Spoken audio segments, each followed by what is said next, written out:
اچھا بھائی، میرے اوپر چھپکلی گر گئی تھی، کیا مجھے سونے کے پانی سے غسل کرنا ہوگا؟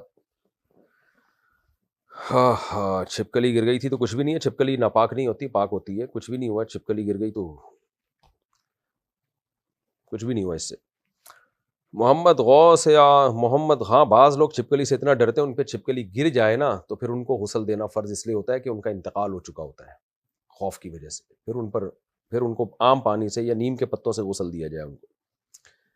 محمد غوث انڈیا سے، کیا رہن کا گھر کرائے پر دے سکتے ہیں؟ اس سے جو کرایہ آئے گا وہ جائز ہے یا ناجائز؟ جائز نہیں ہے، کیونکہ رہن جو ہے نا، آپ نے دین کے بدلے میں ایک چیز لی ہوئی ہے تو آپ اس سے فائدہ نہیں اٹھا سکتے، مشروط فائدہ۔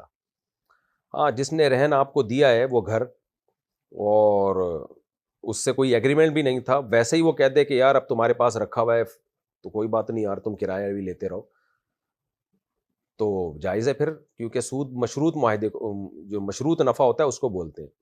لیکن اس میں اس بات کا بہرحال خطرہ موجود ہے کہ جس نے دین لیا ہوا ہے، قرض لیا ہوا ہے، عین ممکن ہے وہ آپ کو گھر کرائے پر دینے کی اس لیے اجازت دے رہا ہو کہ تاکہ آپ جلدی قرض نہ مانگو، تو پھر یہ سود ہی ہوگا۔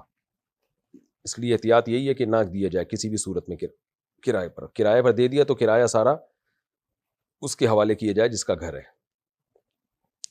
حکومت کی طرف سے ایک اسکیم ہے جس میں چھوٹی بچی کے 500 روپے ہر مہینے حکومت کو دینے ہوتے ہیں، بچی بڑی ہونے پر وہ 4 یا 5 لاکھ روپے واپس کرتے ہیں، کیا یہ رقم جائز ہے یا ناجائز؟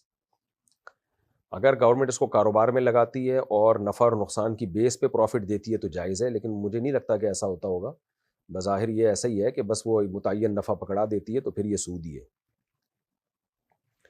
نشے کی حالت میں جب بندے کی بات کی کوئی قانونی حیثیت نہیں ہوتی تو اس حالت میں طلاق کیسے واقع ہو جاتی ہے؟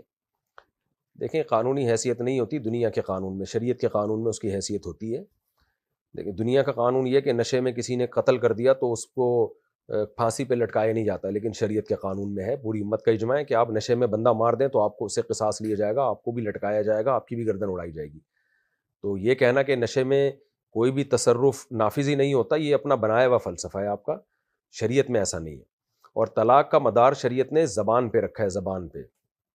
تو نشے میں انسان کی جو ہے دو جہتیں ہوتی ہیں، ایک جہت تو یہ ہے کہ وہ پراپر اس کا دماغ کام نہیں کر رہا، لیکن ایک جہت یہ ہوتی ہے کہ وہ بالکل ایسا بھی نہیں ہوتا کہ بالکل ہی اس کا دماغ معاف ہو جائے، جیسے کہ سوتے ہوئے آدمی کا ہوتا ہے یا جب پاگل دیوانے کا ہوتا ہے، ایسا بھی نہیں ہوتا۔ یہی وجہ ہے کہ نشے میں جب کوئی طلاق دیتا ہے نا، بیوی کو دیتا ہے، اپنی ماں کو نہیں دے رہا ہوتا، بہن کو نہیں دے رہا ہوتا طلاق۔ آج تک میں نے نہیں دیکھا کہ نشہ کر کے آدمی آئے اور اپنی والدہ کو طلاق دے رہا ہو یا بہن کو طلاق دے رہا ہو، اس کو پتا ہوتا ہے کہ بیوی کون ہے، ماں کون ہے۔ تو ان کمبختوں کا دماغ جو ہے نا، یہاں تو چل رہا ہوتا ہے کہ بیوی ہے، اس کو طلاق دینی ہے، اور طلاق دے کے پھر یہ کہتے ہیں ہمارا دماغ کام نہیں کر رہا تھا۔ تو تیرا دماغ کام نہیں کر رہا تھا تو بیوی کو کیوں دی طلاق؟ تو نے غفار بھائی کو کیوں نہیں دے دی، ستار بھائی کو کیوں نہیں دے دی؟